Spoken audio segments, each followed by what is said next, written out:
All right. Hello, everyone, and welcome to the Reston Letters first ever podcast that we're going to experiment with tonight.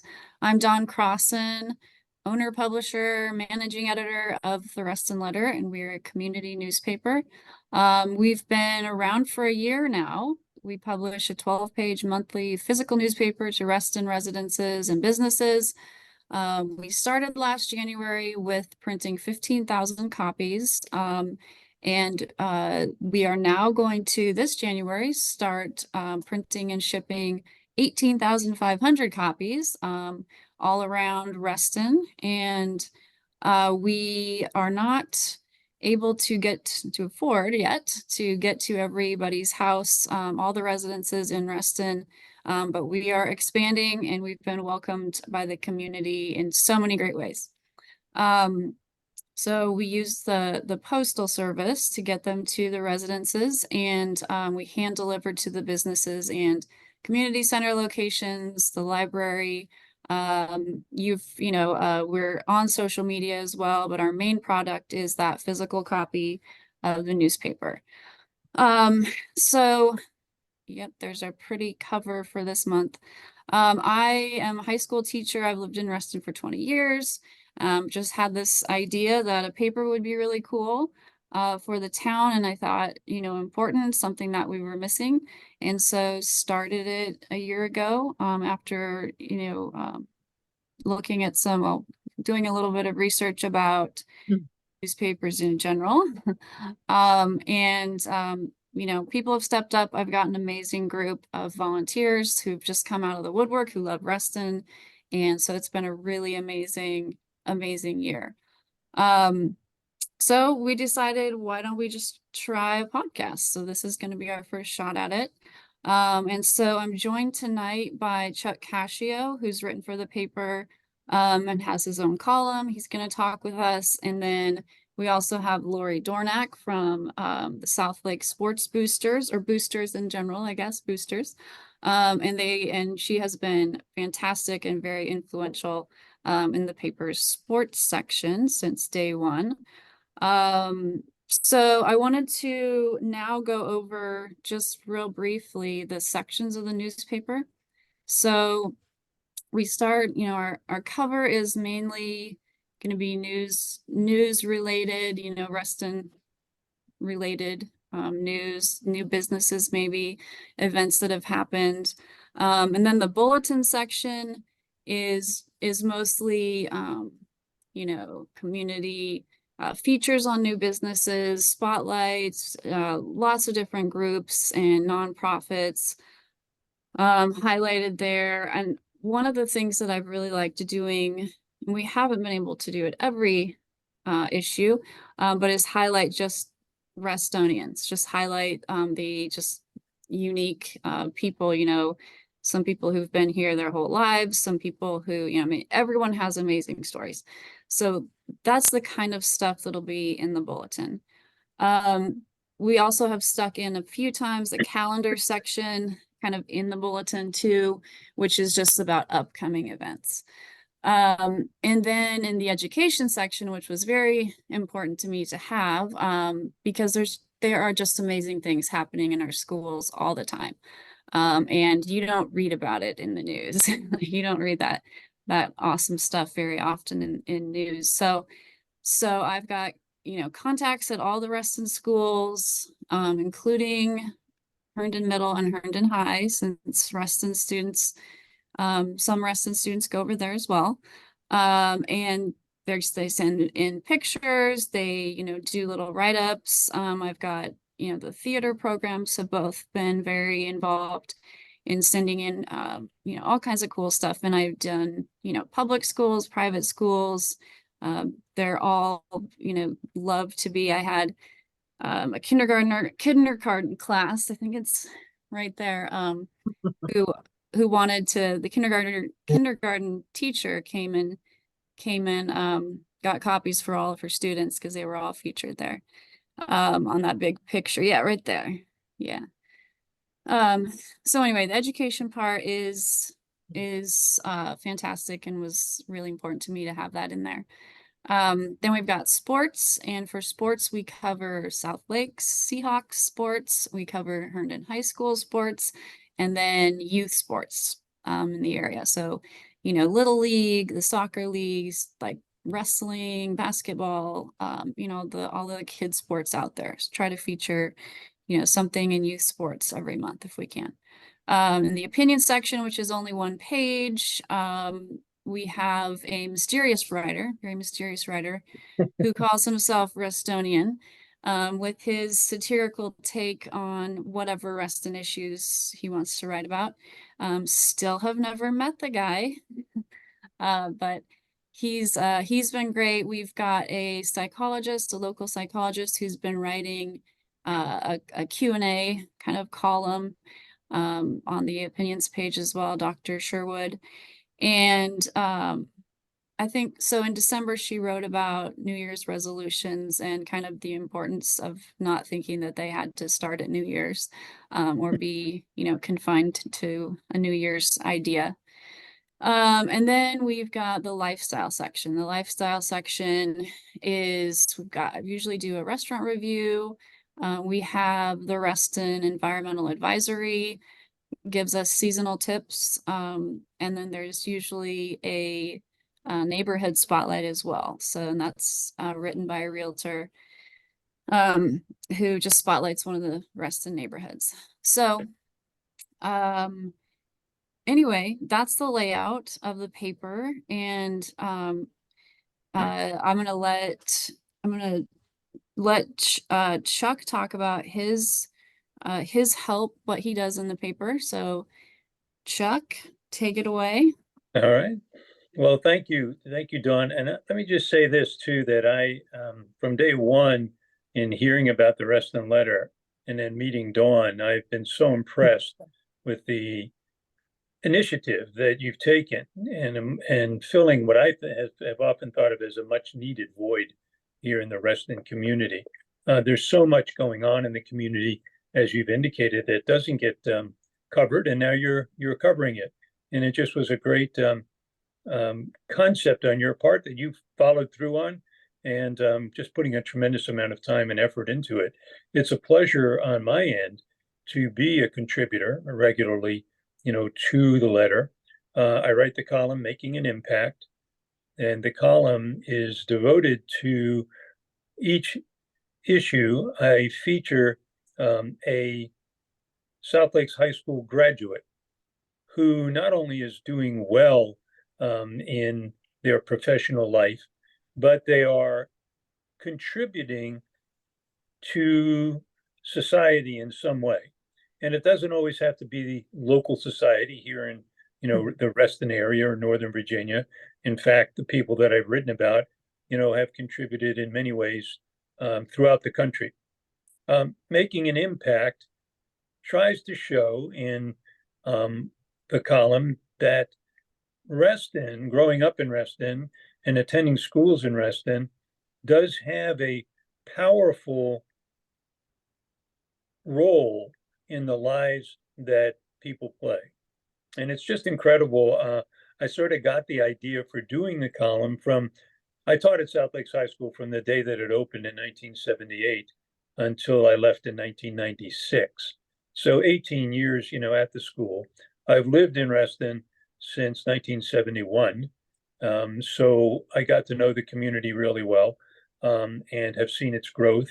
Got to see South Lakes High School from its very rough early days that were just filled with faculty energy and student energy. And what's been wonderful, though, over the years is I would bump into students, as happens when you teach 150 kids, per year for that many years. And I would bump into students, and we'd have a little chat about what they're doing. And I was always impressed with the way so many of the South Lake students, have graduated, gone on to college, gone into different areas for professions, and then have made it part of their lives to give back to communities in some small or large but very meaningful way. And so that's what I try to capture, in the Making an Impact column. The way that they grew up in Reston, the things that they remember, the impact that Reston has had on them, and then the impact that they are making in society. So that's what making an impact is all about. You know, Chuck, it's Thanks, Chuck. interesting that you say that because I hear that a lot of times from the students now. They come over and volunteer with the sports boosters at different events or sometimes just at the concession stand. But there are many volunteer opportunities and they watch their parents volunteer and they follow suit. And then they, like you said, they come back after college, right? Right. So it's a nice full circle moment that we have.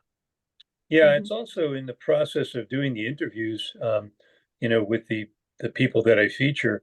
Um, it's great to see to see the warmth that they have, for Reston. In many cases, they're not living here anymore. Their careers and lives have taken to different parts of the country, but they have a very very distinct fondness for Reston.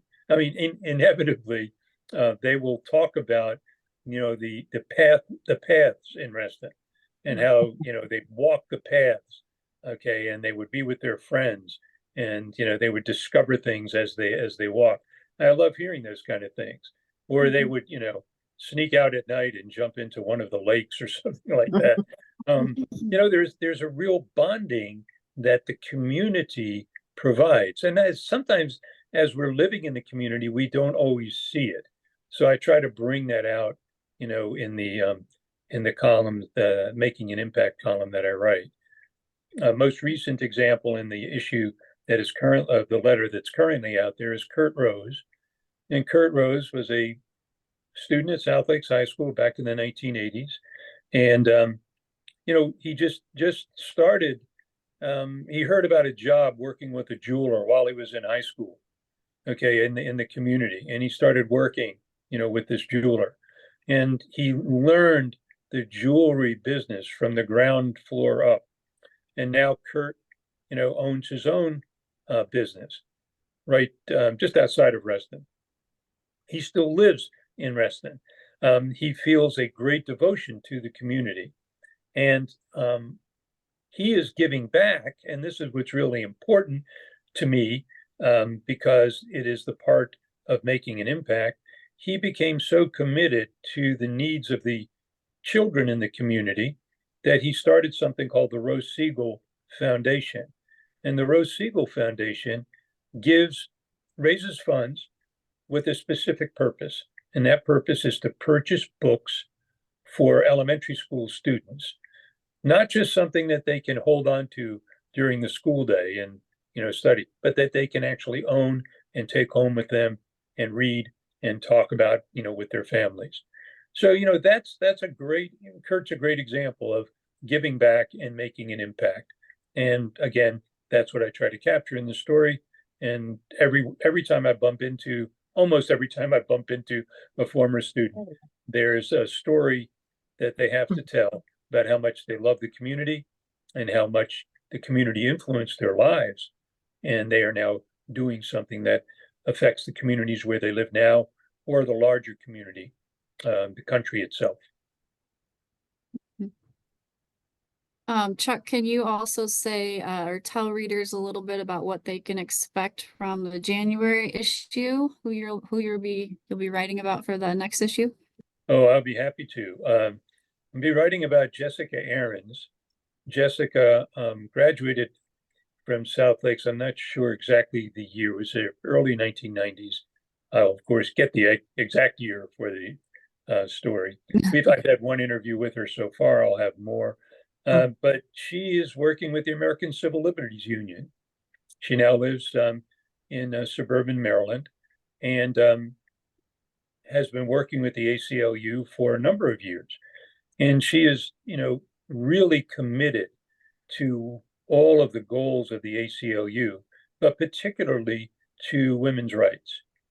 And she is a brilliant young woman who articulates the needs of women and the things that need to be done to give women full equality and the ways in which the ACLU contributes to that.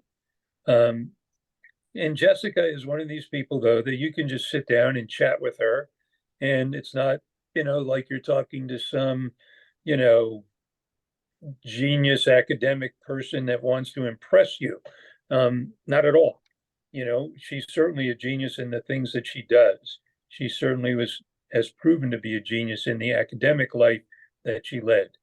But her real element, that she is just a person that you can talk to because she is committed to making things happen. That's what's so impressive about her. So I'm very excited to be writing about her. I'll be honest with you, I love writing about all of the people that I've done, with making an impact. But every time I do it, I sit there after the first interview and I'll turn to my wife and say, "Oh my gosh, this kid," because they're all kids to me. My wife was also a teacher at South Lakes High School for almost the same number of years as I. But I'll say, this kid has just become such a special person. And I wind up saying that about everybody that I interview for making an impact. But the story about Jessica and the impact that she's making, I think is another great one. All right. Yeah, I look forward to reading it. Also, thank you.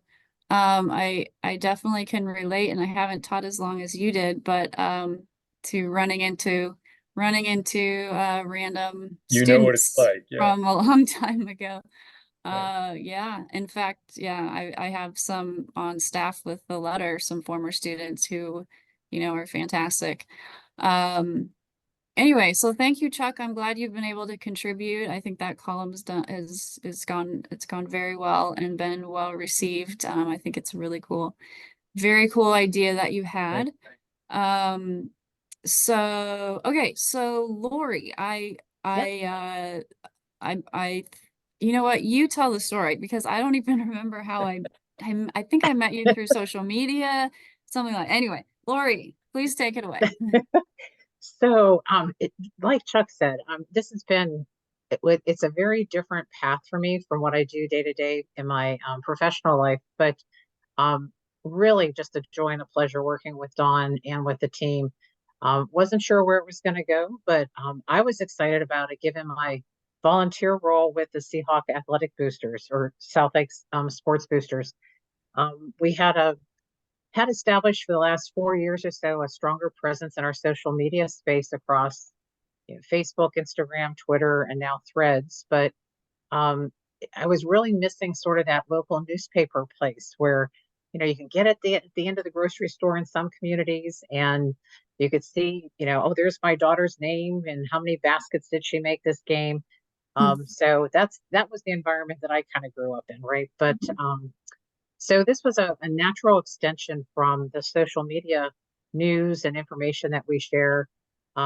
So very excited to pop in. I don't know how you got my name actually. You might have talked to Andrew Duggan, the DSA over at South Lakes, possibly.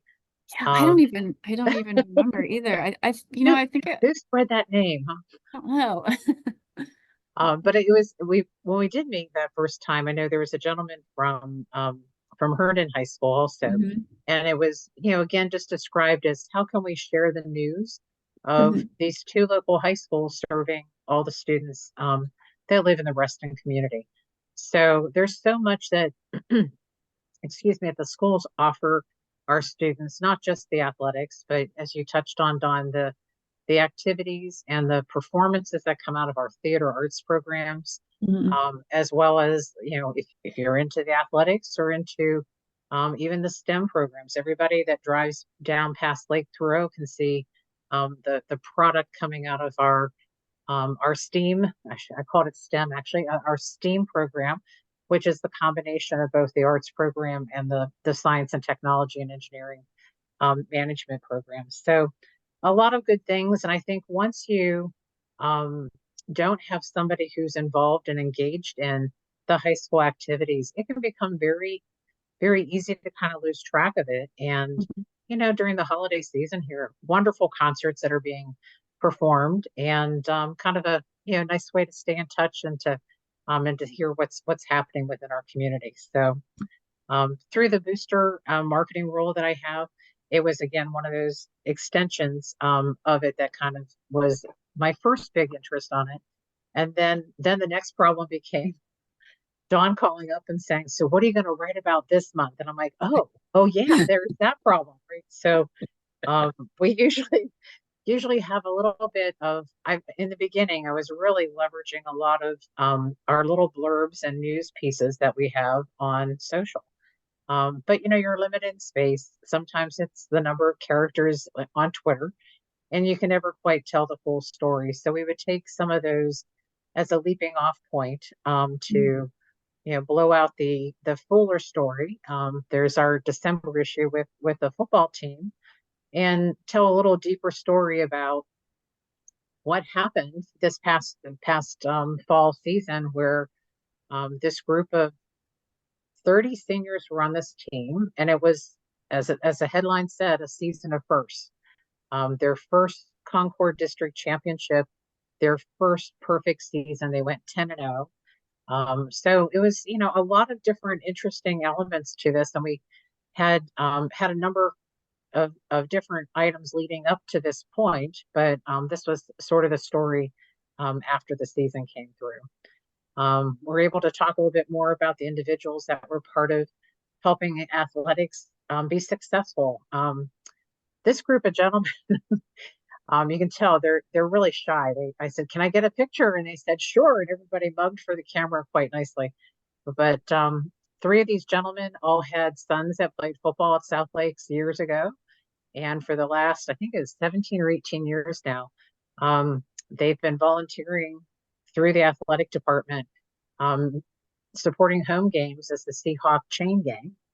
So they all have their shirts with their logos, and they all met first when their sons were on the junior varsity squads, and they continue to come back and to serve. So very interesting to see how it's not just that if you have a child in that program that you can contribute, you can still be involved. And they say they come back and do it because it's the best view in the stadium. So, and they have a great time being with their friends. So I did have to ask Laurie what a chain gang meant. I read the article and I was like, there was no story of, like, no backstory for that.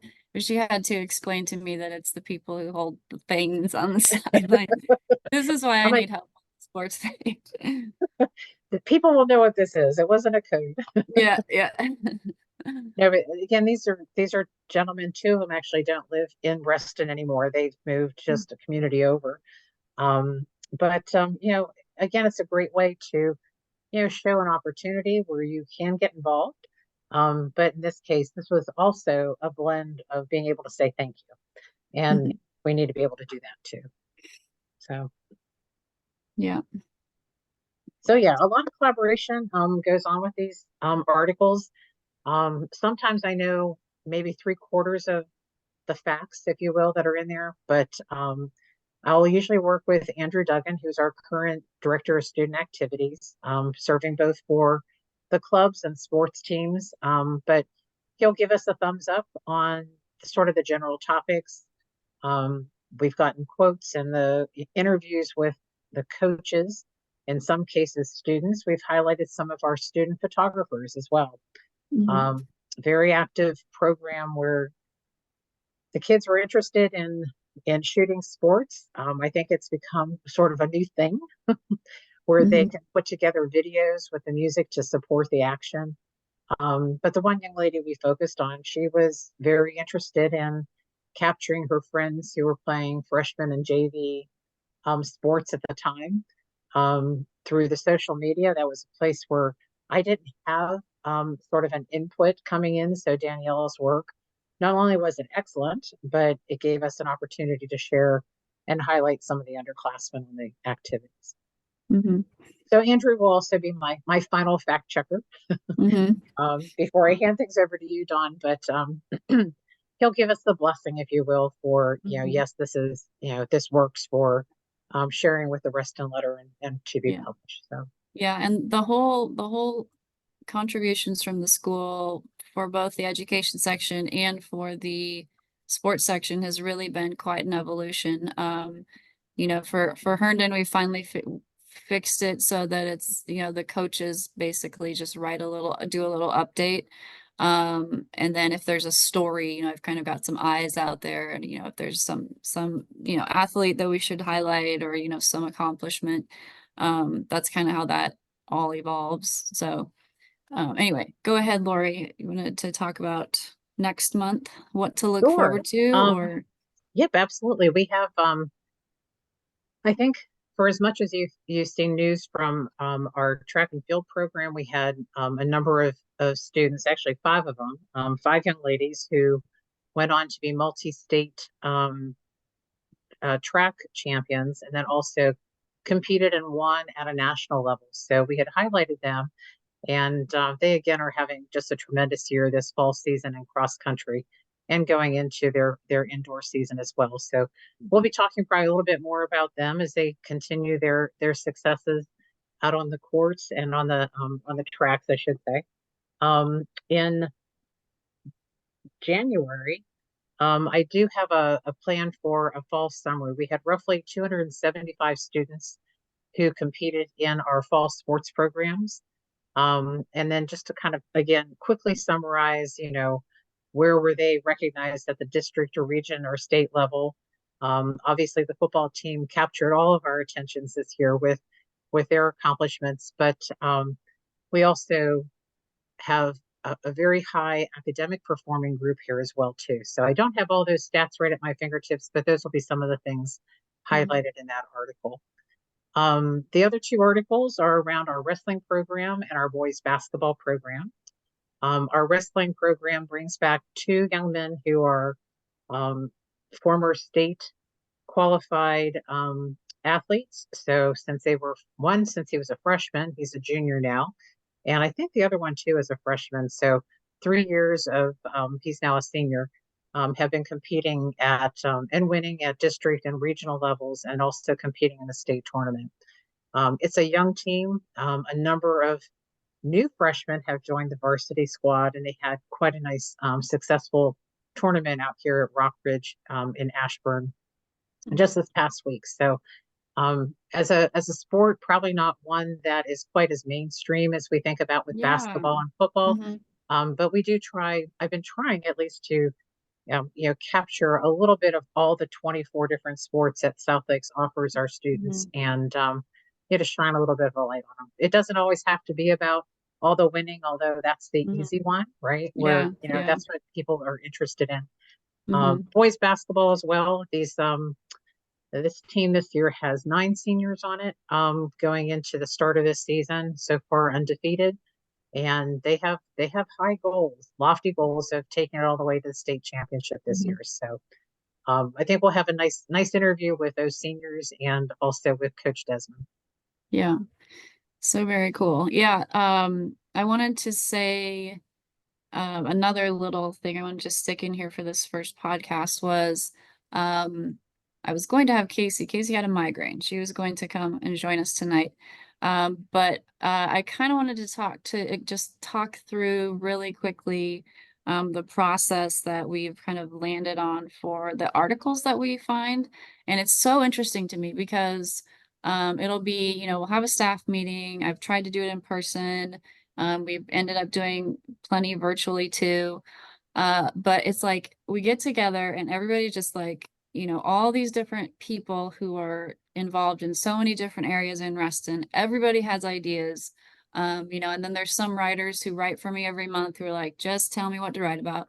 And then some who just come up with, so many great ideas. And so it has been so cool to see these ideas just kind of come from nothing and turn into just amazing pieces. And what we want to eventually do with those, especially those 500-word articles that barely scratch the surface, of, for some of these people who are just amazing humans or some amazing story, is on the podcast.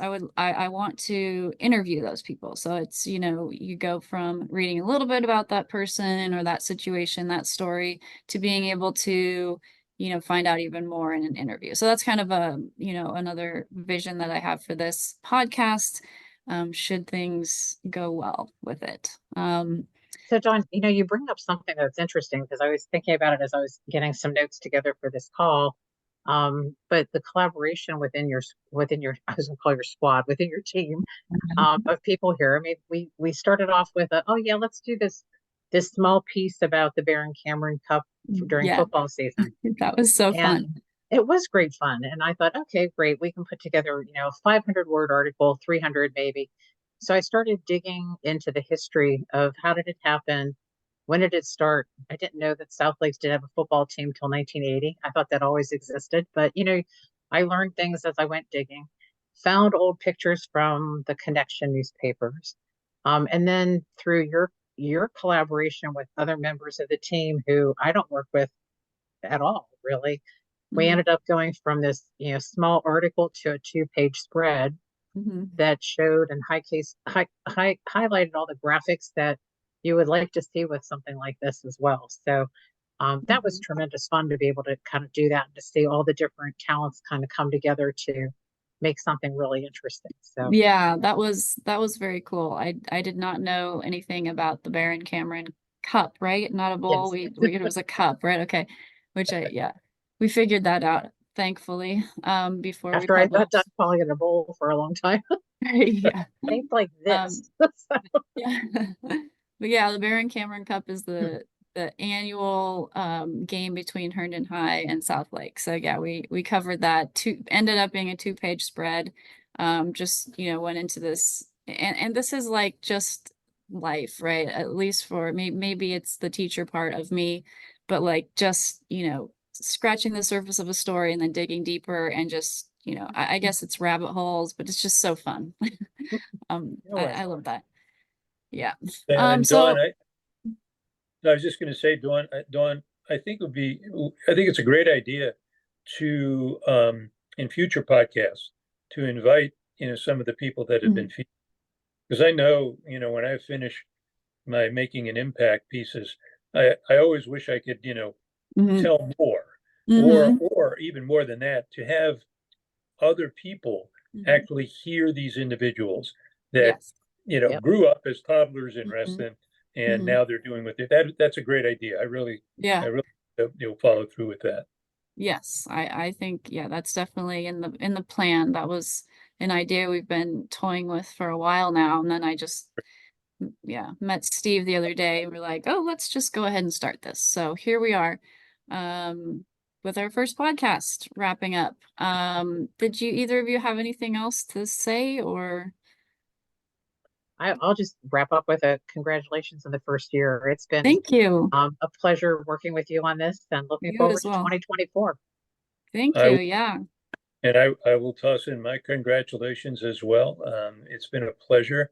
And I think that I love bumping into people in the community who have picked up a copy of the letter and, Mhm. are now looking forward to getting it every Yeah. month. You Yeah. really, you really created a force for the community. Yeah. Yeah. Well, thank you. It's been a wonderful, wonderful ride. Good. So I'm looking forward to spreading it to more, to get to the households, all the households. And yeah, it's been really cool to see the positive reaction from the community. So anyway, I guess with that, I'll say goodbye. Thank you for whoever stuck around and listened. And until next time.